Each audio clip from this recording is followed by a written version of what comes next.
साथियों, जय हिंद, जय भारत। मैं मदन लाल आज़ाद, संस्थापक संयोजक ठगी पीढ़ी जमाकर्ता परिवार और all India bike board taxi union, आज दिनांक 15 सितंबर 2024 को आपके समक्ष प्रस्तुत हूँ। राजधानी दिल्ली से एक बड़ी खबर आप सबको बताने के लिए और कुछ बातें अपने आंदोलन के संदर्भ में आप सबके साथ करने के लिए। तो स्वागत है आप सबका आज के इस खास एपिसोड में। आगे बढ़ने से पहले मैं हमेशा की तरह अपने तमाम साथियों से कहना चाहूँगा कि वो वीडियो को पूरा ध्यान से सुना करें, भले ही कितना भी लंबा हो। लाइक और कमेंट ज़रूर कर दिया करें और इसे ज़्यादा से ज़्यादा तमाम लोगों तक शेयर कर दिया करें। मुझे भी शेयर किया करें ताकि मुझे पता चले कि मेरे साथी कितने जागरूक हैं और कितने मनोयोग से इस आंदोलन में जमे हुए हैं। साथियों, जिन साथियों ने अभी तक हमारे YouTube चैनल को सब्सक्राइब नहीं किया है वो इसे सब्सक्राइब ज़रूर कर लें ताकि आपको घर बैठे अपडेट मिलती रहे और आप फेक खबरों से बचकर अपने भुगतान का सही मार्ग जान सकें। तो बढ़ता हूं साथियों। सबसे पहले तो मैं आज आपको वो बड़ी खबर बता देता हूं जो हमारे मिशन भुगतान से जुड़ी हुई है और जिसकी उम्मीद हम काफ़ी दिनों से कर रहे थे कि शासन या प्रशासन को इस तरह का एक्शन बट्स एक्ट 2019 के बाबत लेना चाहिए। बिजनौर के जिलाध्यक्ष हैं हमारे मास्टर बीर सिंह जी। उन्होंने बताया है कि बिजनौर के डीएम साहब ने उन 5 कर्मचारियों की, अधिकारियों की सैलरी में से कुछ जिसको वेतन कटौती करते हैं वो कर दी है, इस जुर्म में कि उन्होंने बट्स एक्ट 2019 के इम्प्लीमेंटेशन में लापरवाही बरती है और अभी तक बिजनौर में जो क्लेम फॉर्म बट्स एक्ट 2019 के अंतर्गत दाखिल हुए थे लोगों को, उनको उन्होंने फीड तक नहीं किया है अपने जो भी उनकी साइट, कंप्यूटर या जो पोर्टल है यूपी सरकार का, उस पर। इस काम में लापरवाही बरतने पर डीएम साहब ने 5 लोगों की एक दिन की सैलरी काट कर उनको दंडित किया है और चेतावनी दी है कि अगर विद इन वीक तमाम आवेदनों की फीडिंग नहीं की गई, उन पर कार्रवाई नहीं की गई, तो वो उन कर्मचारियों के खिलाफ सस्पेंशन की कार्रवाई भी करेंगे। ये बड़ी बात है साथियों, बड़ी जीत है आपके आंदोलन की, खासतौर से हमारे बिजनौर के जिला अध्यक्ष महोदय की और उनके तमाम साथियों की, कि चूँकि बिजनौर, अमरोहा, गाज़ियाबाद, अलीगढ़, मथुरा, आगरा, आपका क्या बोलते हैं, नोएडा, मेरठ, इन जनपदों में, संभल और मुजफ्फरनगर में लगातार आंदोलन चल रहा है और उसमें अव्वल नंबर पर अगर भीड़ में देख पा रहा हूँ तो वो बिजनौर और अमरोहा में प्रतिदिन सबसे ज़्यादा रहती है। लेकिन वो एक साथी भी हमारे कम महान नहीं हैं जो अकेले ही झंडा अपना बुलंद कर रहे हैं। जैसे मथुरा पे 2-3 साथी हैं, लक्ष्मण सिंह सैनी जी, लाइक राम कुशवाहा जी और 1-2 साथी हैं, उन्होंने भी ज़बरदस्त झंडा बुलंद किया हुआ है। अलीगढ़ पर हमारे 10-12 साथी प्रतिदिन लगे हुए हैं, उन्होंने झंडा बुलंद किया हुआ है। नोएडा पे, गौतम बुद्ध नगर पे हमारे 3 या 4 साथी रहते हैं, जहाँ हमारे गांधी जी भी रहते हैं। गाज़ियाबाद पे भी यही हालत है, मेरठ पे भी यही हालत है और संभल पे यही हालत है, मुजफ्फरनगर पर यही हालत है। एटा पे हमारे प्रेमपाल सिंह जी अकेले ही जुटे रहते हैं, उनके साथ और 2-4-5 लोग होते हैं। फिरोजाबाद पे हमारे साथी रविंदर सिंह साहब अकेले ही जुटे रहते हैं। तो ये आपकी उपलब्धियाँ जुटे रहने की हैं, डटे रहने की हैं कि आज बिजनौर में वो काम हो गया जिसकी हम काफ़ी लंबे समय से मांग कर रहे थे कि लापरवाह कर्मचारी और अधिकारियों के खिलाफ शासन प्रशासन एक्शन ले, जो एक टाइम बाउंड एक्ट की अवहेलना कर रहे हैं। साथियों, ये जो एक्ट है अनियमित जमा योजनाएं पाबंदी अधिनियम 2019, जिसे हम बट्स एक्ट 2019 भी शॉर्ट में बोल देते हैं, ये टाइम बाउंड एक्ट है और ये कहता है कि 180 दिन में आवेदन लेने के बाद संबंधित सक्षम या सहायक सक्षम अधिकारी को इस एक्ट के अंतर्गत अगर वो आवेदन रिसीव करता है तो उस आवेदन पर कार्रवाई करते हुए 180 दिन में इसका ट्रायल कंप्लीट करवाना चाहिए और जो विक्टिम है, आवेदक है, उसकी जमा राशि का 2 से 3 गुना भुगतान उसको करवा देना चाहिए। अगर वो ऐसा नहीं करवा पाया है तो वो लापरवाह है, दंड का भागीदार है। तो एक अच्छी शुरुआत बिजनौर से हो गई है, इसके लिए हमारे साथियों को बहुत बहुत बधाई। और मैं समझता हूँ ये माइलस्टोन फैसला होगा पूरे देश में। इसी तरह से उन तमाम लोगों के खिलाफ कार्रवाई होगी, अधिकारियों के और कर्मचारियों के, जो बाट्स एक्ट को लेकर अब तक लापरवाही बरतते रहे हैं।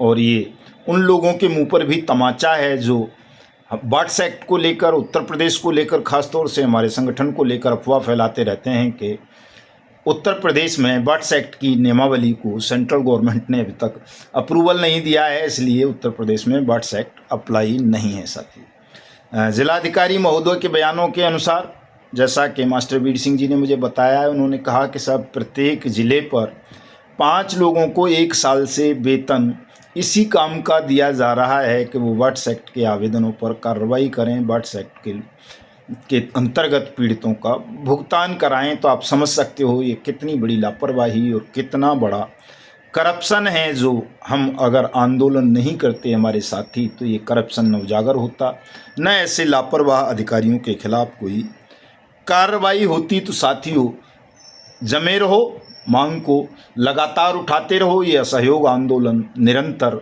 जारी रहना चाहिए। चूँकि 22 सितंबर से हम जेल भरो आंदोलन कर रहे हैं, लेकिन उससे पहले 17 सितंबर को हमारे देश के प्रधानमंत्री नरेंद्र मोदी का 75वां जन्मदिवस है। वो 75 साल के पूरे हो रहे हैं।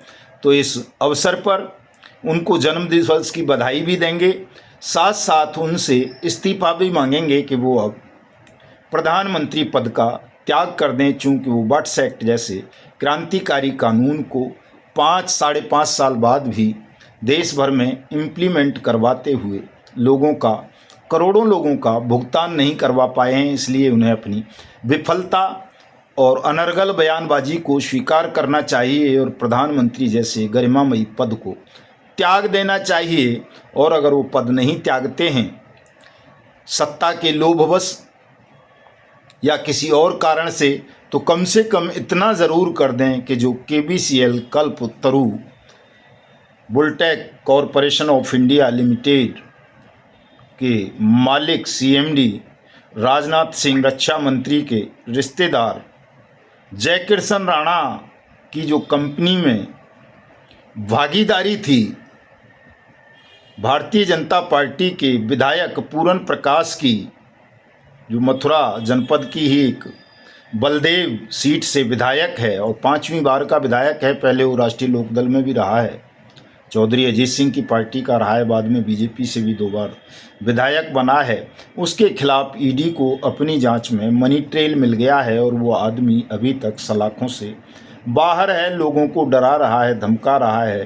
तो अगर प्रधानमंत्री अपने पद से इस्तीफा नहीं देते तो कम से कम हमारी इस छोटी सी मांग को ज़रूर पूरा कर दें कि बलदेव से विधायक पूरन प्रकाश को अविलंब 17 नवंबर से पहले गिरफ्तार कर जेल के सींखचों के पीछे भिजवाएं, बाकायदा उसकी प्रेस रिलीज इशू करवाएं जैसे अन्य मैटर्स में होती है।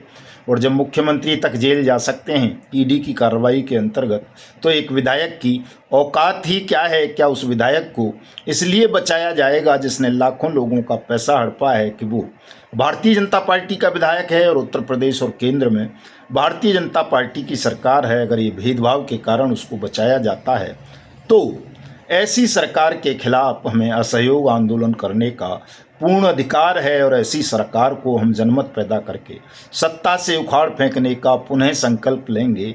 17 सितंबर को पूरे देश भर में ठगी पीड़ित जमाकर्ता परिवार के साथ ही इस कार्यक्रम का आयोजन करेंगे। पूरन प्रकाश भाजपा विधायक की गिरफ्तारी की मांग करेंगे और निश्चित रूप से हम इसे गिरफ्तार करवा लेंगे। भले ही प्रधानमंत्री उसे कितना भी बचाना चाहें, मुख्यमंत्री बचाना चाहें, फिर भी हम इस विधायक को गिरफ्तार करवा के ही दम लेंगे साथियों। और उसके बाद 22 सितंबर 2024 को हमें पूरे देश में एक साथ जेल भरो आंदोलन करना है साथियों। और जेल भरो आंदोलन में भी हमारा यही संकल्प होगा, यही मांग होगी कि ठग बेईमानों नहीं, भुगतान करो या सत्ता छोड़ो, और ठग बेईमानों भारत छोड़ो के नारे को थोड़ा सा अब बदल रहे हैं साथियों। ठग बेईमानों को अब हमें भारत नहीं छोड़ने देना है, बल्कि जो भारत से बाहर भाग चुके हैं ठग और बेईमान, उनको भी पकड़ पकड़ कर बलपूर्वक हिंदुस्तान लाना है और हिंदुस्तान की जेल की सलाखों के पीछे उनको डालकर बाकायदा उनका ट्रायल कंप्लीट करवाकर बीएनएस की धारा 2023 वो बीएनएस 2023 की धारा 111 के अंतर्गत उन पर अभियोग चलाकर उन सबको फांसी के फंदे पर लटकाना है। ये हमारा संकल्प है, हमारी शपथ है। और यदि सरकार ये नहीं कर सकती, भुगतान नहीं करेगी, तो फिर हम सबको जेल में ले चलो, हम जेलों में रहेंगे, जेल भरेंगे साथियों। चूँकि कुछ जनपदों पर हमारे साथियों की संख्या बहुत कम है, इसलिए उनको आशंका है कि साहब हम यहाँ जेल भरो आंदोलन नहीं कर पाएंगे। तो इस जेल भरो आंदोलन में जिन जनपदों पर, तहसीलों पर हमारे साथियों की संख्या कम है, वो अपने नज़दीकी जनपदों या तहसीलों के साथियों के साथ मिलकर के इस जेल भरो कार्यक्रम को सफल बनाएं। इसको प्रमंडल यानी मंडल स्तर पर, जिसको डिवीज़न भी बोल देते हैं, संभाग भी बोल देते हैं, संभाग स्तर पर आयोजित कर लें। और साथियों, चूँकि थोड़ा सा मेरे प्लान में भी चेंज हुआ है स्वास्थ्य खराब होने की वजह से, तो 22 सितंबर को जेल भरो आंदोलन में मैं अलीगढ़ उपस्थित रहूँगा। अलीगढ़ मेरा गृह जनपद भी है।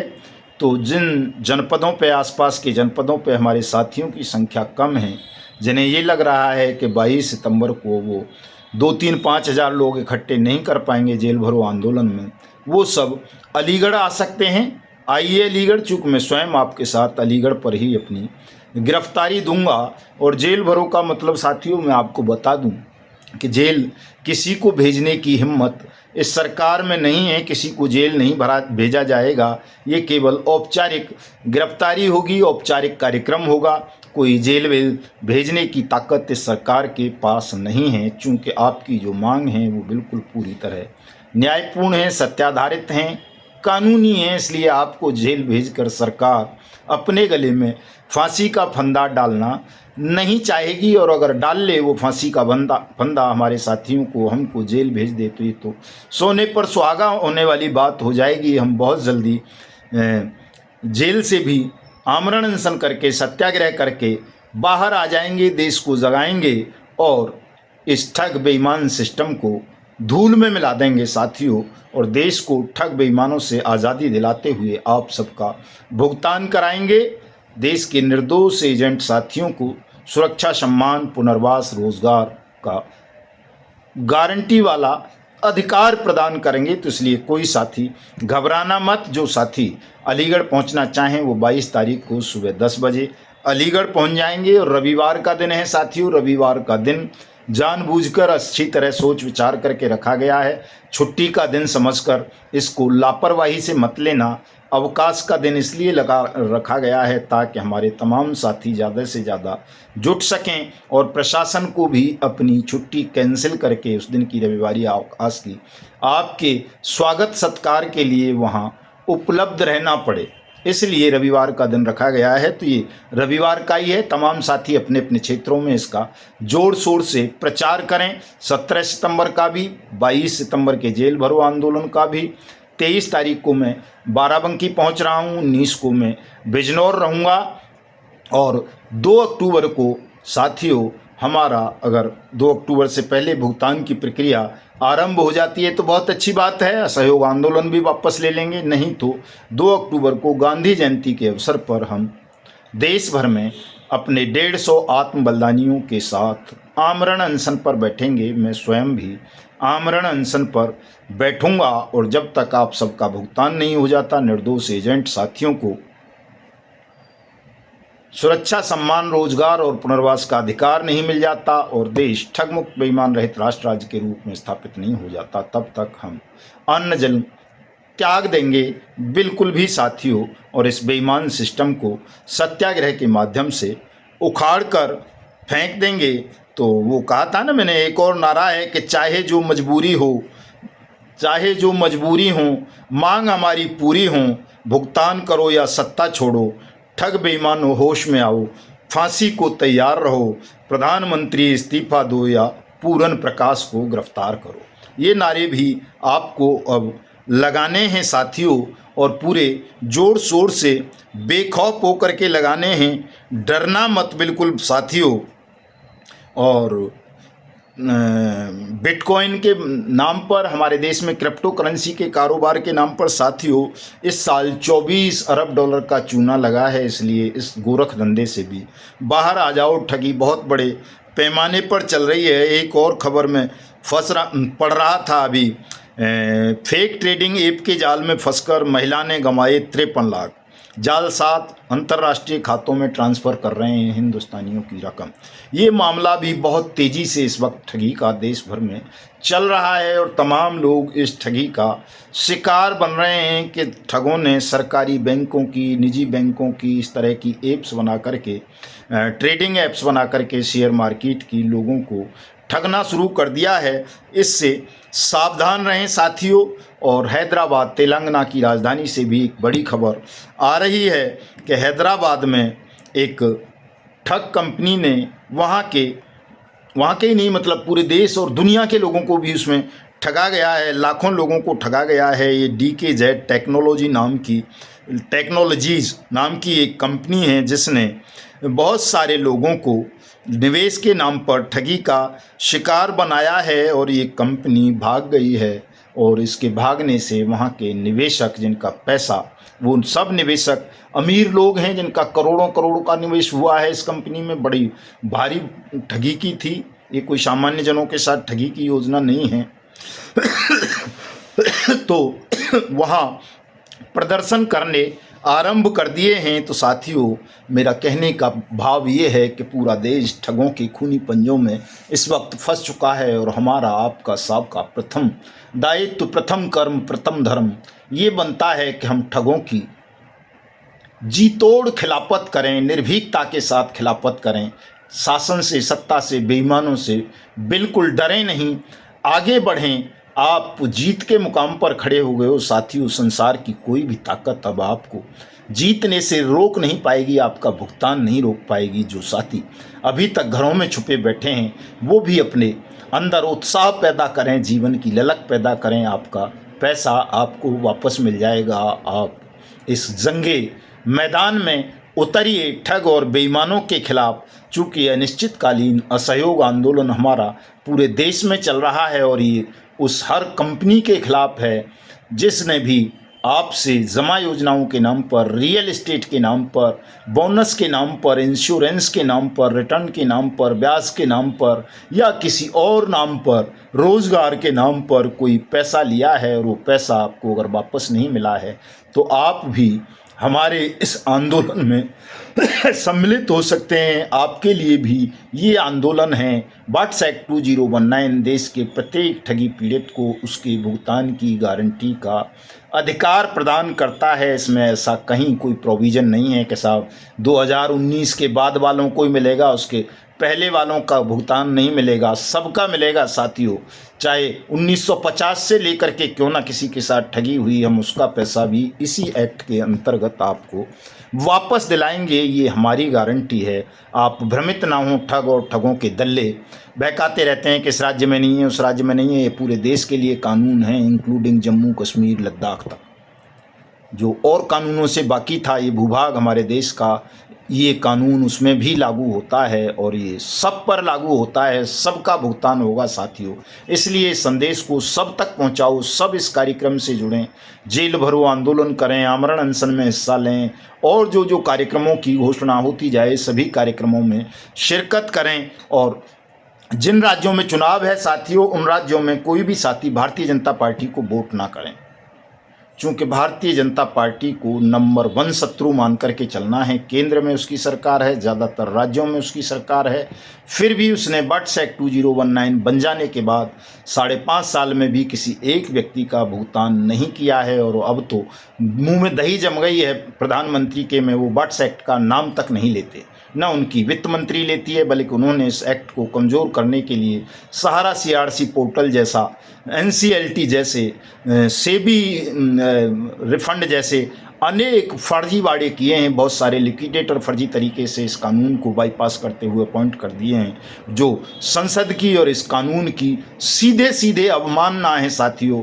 और इनको प्रधानमंत्री तो छोड़ो, संसद या विधायक रहने का भी अधिकार नैतिक रूप से और कानूनी रूप से नहीं है। केवल जोर जबरदस्ती ये देश के शासन प्रशासन पर कब्जा जमाए बैठे हुए हैं। जो लोग संसद की अवमानना कर देते हैं उनको पद पर रहने का हक नहीं होता। वो अलग बात है कि हम संसद में नहीं है या हमारी बात कहने वाला कोई संसद में नहीं है, कोई सांसद इस बात को नहीं उठाता कि भाई इस कानून के बन जाने के बाद तो आप बना ही नहीं सकते थे कोई सहारा CRC पोर्टल, कोई श्रीवीर फंड पोर्टल, कोई लिक्विडेटर अपॉइंट नहीं कर सकते थे, कोई आप जो है NCLT नहीं बना सकते थे। इसके बाद जब बट्स एक्ट आपने बना दिया भुगतान की गारंटी का अधिकार, तो ये अलग स्थिति है। लेकिन है ये सीधे सीधे संसद की अवमानना है, और जो संसद की अवमानना करेगा उस व्यक्ति को संसद में बैठने का कोई हक नहीं है, वो सीधे सीधे अपराधी है। तो साथियों, भारतीय जनता पार्टी को कोई भी हमारा साथी, हमारा समर्थक वोट नहीं करेगा। भले ही किसी और को कर दो, आप उसको कर दो, क्या नाम है अपना, कांग्रेस को कर दो, लोक दल को कर दो, शिवसेना को कर दो, सपा बसपा लटपा पटपा इनेलो पिनेलो जो भी हों, किसी को भी कर दो, लेकिन भारतीय जनता पार्टी को कोई भी साथी वोट मत करना, इनको हराना, ताकि इन्हें इनकी औकात का पता चल सके कि देश से, देश की जनता से झूठ बोलने का क्या परिणाम होता है और कैसे संसद की अवमानना करके कोई शासन की कुर्सी पर बना रह सकता है। साथियों, इनको हटाना है कुर्सियों से। तमाम साथी इस बात को गांठ बांध लेना। बहुत सारी बातें मैं आपके साथ और करना चाहता था, चूँकि बहुत सारे साथियों ने हमारे को सहयोग राशि भेजी हैं। साथियों, कुंदन गुप्ता जी हैं, उन्होंने 200 रुपये, मूलचंद बैरवा साहब ने 100 रुपये, दिलीप जी हैं हमारे सोनभद्र से, उन्होंने 200 रुपये, ओम प्रकाश रैगर साहब हैं, उन्होंने 100 रुपये, बंसीलाल मीना साहब ने 500 रुपये, राम अवतार प्रसाद साहब ने 501, मनोज कुमार गुप्ता जी ने 200 रुपये, हरिशंकर जी ने 500 रुपये, हरिशंकर यादव जी महाराजगंज वाले, विनोद जेठी साहब ने 100 रुपये, अरुण कुमार जी ने 100 रुपये, आनंद मौर्य जी ने 1 रुपया, श्री प्रकाश राम जी ने 100 रुपये, श्री प्रकाश राम जी ने 100 रुपये और भेजे हैं। सबीर कुमार मंडल जी हैं, इन्होंने 200 रुपये भेजे हैं। कमला भास्कर जी हैं, इन्होंने 10 रुपये भेजे हैं। जयकरण राम साहब हैं, इन्होंने 350 रुपये भेजे हैं। अनंत स्वरूप जी हैं, इन्होंने 500 रुपये भेजे हैं। सुरेंद्र सिंह हैं हमारे खागा से, फतेहपुर वाली तहसील से, उन्होंने 151 रुपये भेजे हैं। श्याम सुंदर वर्मा जी ने 100 रुपये भेजे हैं। हमारे आगरा वाले साथी ने, दयानंद जी ने 1000 रुपये भेजे हैं। हमारे हरियाणा के प्रदेश अध्यक्ष महोदय ने, रमेश मीना जी ने 51 रुपये भेजे हैं। माधव जी ने 51 रुपये भेजे हैं। आनंद मौर्य साहब ने 1 रुपया भेजा है। काला राम देवना साहब ने 1100 रुपये भेजे हैं। अनिल कुमार श्रीवास्तव जी ने 10 रुपये भेजे हैं। आनंद मौर्य साहब ने 1 रुपया भेजा है। आनंद मौर्य साहब ने दोबारा 11 रुपये भेजे हैं। नहीं, ये तो रिक्वेस्ट एक्सपायर्ड हो गई हैं इनकी, ये कुछ कहना चाह रहे थे, तो ये नहीं है। एल के खामला साहब ने 200 रुपये भेजे हैं। राम शंकर जी ने 1 रुपया भेजा है। रघुनाथ सैनी साहब ने 11 रुपये भेजे हैं। बंसीलाल मीना साहब ने पहले 11 सितंबर को 500 रुपये और भेजे थे। गणपत लाल मेघवाल साहब ने 500 रुपये भेजे हैं। कुंदन गुप्ता जी ने भी 10 सितंबर को पहले 100 रुपये भेजे थे। हमारे राजेंद्र कुमार सेन साहब जिला अध्यक्ष अलवर, उन्होंने 300 रुपये भेजे थे।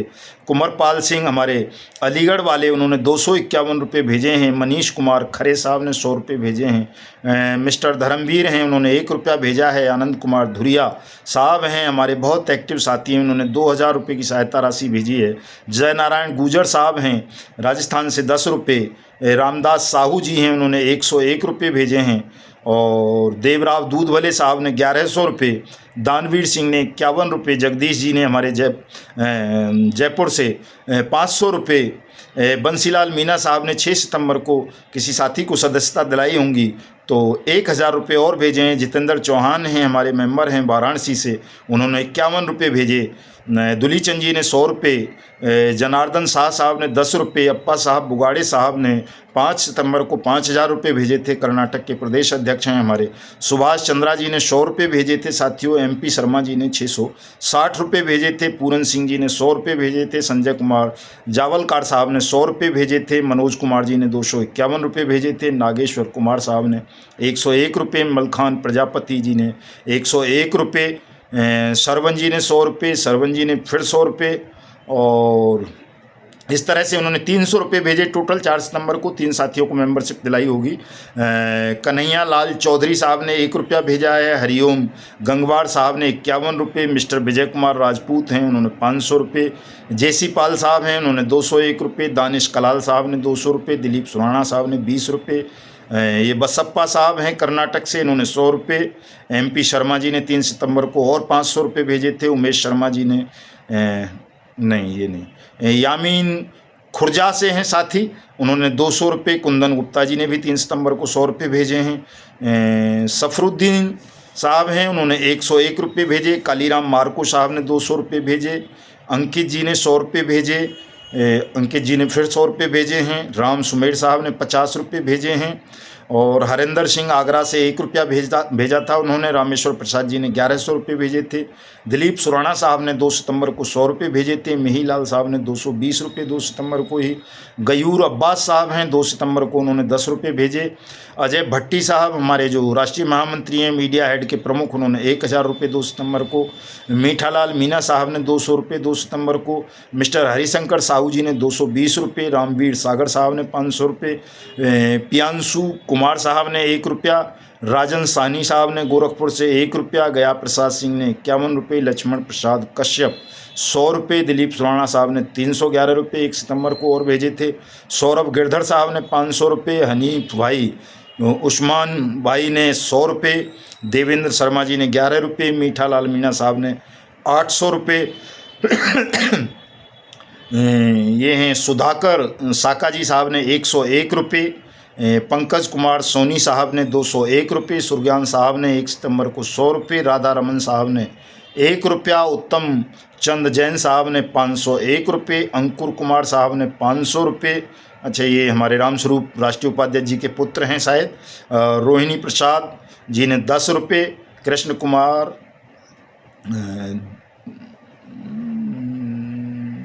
सत्यनारायण कुमार ने 5 रुपये। संजय भाई धीरू भाई ने 2000 रुपये 31 अगस्त को भेजे थे साथियों।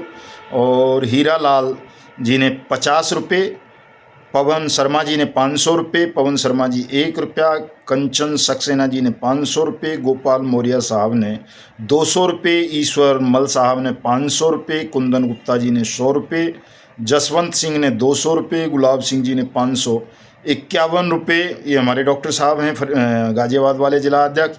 और शुकीलाल चौहान साहब ने 105 रुपये। संतोष तिवारी जी हैं बिहार से, उन्होंने 100 रुपये। रिंकेश कुमार साहब ने 250 रुपये। और पारस सिंह रावत जी हैं, उन्होंने 21 रुपये। छोटे लाल जी हैं, उन्होंने 501 रुपये। भरत लाल सैनी साहब ने 101 रुपये। रमेश कुमार साहब ने 100 रुपये। हरिंदर सिंह जी ने आगरा से 1 रुपया। मंतराम वर्मा साहब ने 21 रुपये। भूषण पंडित जी ने 151 रुपये। हेमा जी ने 161 रुपये। विनोद काले जी ने 101 रुपये। सविता एम कर्नाटक वाली मैडम हैं, 101 रुपये। रामपाल प्रजापति छतरपुर से 100 रुपये।